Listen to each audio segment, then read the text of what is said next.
বাবা তোমার কইলে যাইব আরে বাবা কারে আর গো আমার বাবা আর কারে এই দেশে নামে পুলিশ হাই রোডের আমরা পুলিশ বলতে কোনো দেখি না।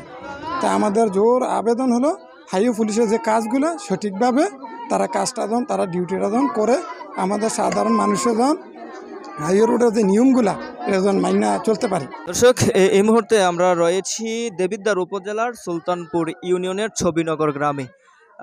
আজকে আমরা এখানে একটি মর্মান্তিক ঘটনা, শোকের মাতম বইছে নিহতের পরিবারের মাঝে। আর এই নিহতকে দেখার জন্য কিন্তু ভিড় জমাচ্ছেন আশপাশে এলাকার মানুষরা। আমরা যদি আপনাদেরকে জানিয়ে দিতে চাই, সড়ক পারাপারের সময়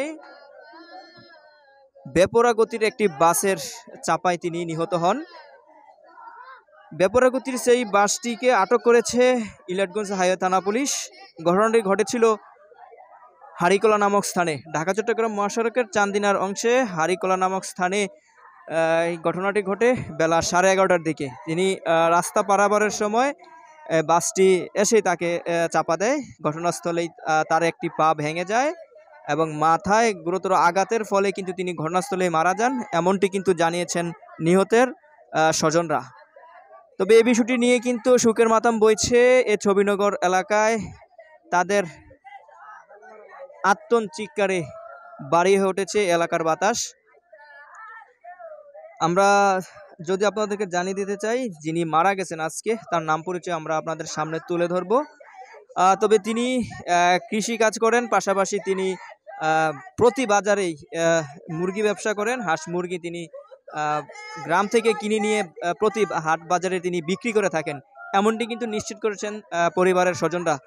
তবে এই বিষয়টি নিয়ে আমরা কথা বলবো স্থানীয়দের সাথে, জানার চেষ্টা করব তিনি কেমন লোক ছিলেন এবং তিনি কি করতেন, সে বিষয়টি নিয়ে আমরা আরও স্থানীয়দের কাছ থেকে নিশ্চিত হব।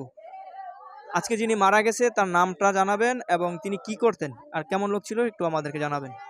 হাশেম কাকা খুব ভালো লোক ছিল। গাড়ি অ্যাক্সিডেন্ট করে, এই বাস গাড়ি, আমি জানি না।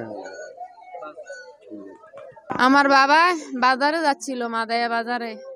ওইখানে রাস্তা পার হওয়ার সময় তারপরে মা গাড়ি বাড়ি মারে। এবার বাড়ি দেওয়ার সাথে সাথে তারপর মাথায় আঘাত খায়, একটা পা ভেঙে যায়। ধর ওইখানে আমার বাবার আর শ্বাস ছিল না, এখানেই শেষ। আমার বাবা ব্যবসা করতো, মুরগি ব্যবসা করতো। আমার বাবা খুব ভালো ছিল, কেউর কোনোদিন কিচ্ছু করছে না। আমার বাবা কেউর কোনোদিন কিচ্ছু করছে না। আমার বাবা ব্যবসা করে, মুরগির ব্যবসা। প্রতি বাজারে যায়, সব বাজারে যায়, চান্দিনা, মাদায়া, মইসাইল, নোয়াপুর, সব বাজারে আমার বাবা যায়। হ্যাঁ, মাদায়া বাজার আজকে গেল, রোড পার হইবার সময় আমার বাপের লেগে গেছে গাল্লায়। ফুট ওভার ব্রিজ নাই, মানে এখান তো ওই পাশের মানুষ এই পাশে আছে, এই পাশের মানুষ যদি ডাইনে চাইতে বামে দেখতে পারে না, বামে চাইলে ডাইনে দেখতে পারে না। এই মেন কথাই হলো এইটা, তাছাড়া কোনো কথা না। ওভারব্রিজ থাকলে উনি ওই গাড়িতে উঠতে যায় পার হইতে গিয়া, আর যদি ওভারব্রিজটা থাকতো তাহলে পার হয়ে যেত সুন্দর মতো। এই যে হাইওয়ে রোডগুলো, এটা হাইওয়ে রোড, হাইওয়ে সড়ক। হাইওয়ে রোডে লাইনে বাস আসার কথা, ওই লাইনে তো আসে, পার্শ্ববর্তী দিয়েও আপনার ছোটো যানবাহনগুলো কোনো লাইন মানতেছে না। লাইন না মানার কারণে বড় বাসগুলা, ছোট বাস, অল্প গতির বাসগুলা আপনার ক্ষতিগ্রস্ত হইতেছে। এর মাসুল দিতে হইতেছে আমরা সাধারণ জনগণ। আর বিশেষ করে হাইওয়ে রোডের যে নিয়ম শৃঙ্খলা, এই হাইওয়ে রোডে নাই বলতে চলে। Highway police stand by, highway রোডের পুলিশের কাজ হলো স্ট্যান্ড বাই রোডে থাকার কথা।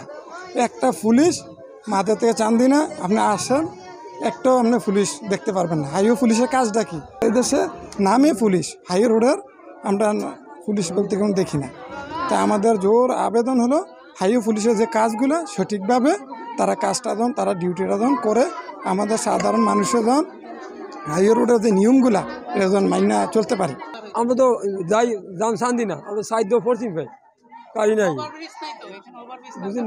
আমরা তো হেভি চাই না, তো আমরা যাই পড়ছি ভাই, পড়ছি মেলে গাড়ি বাইরে দিলে তার কোনো মানে ফুক মেলে গাড়ি মারতে তৈরি কথা আছে।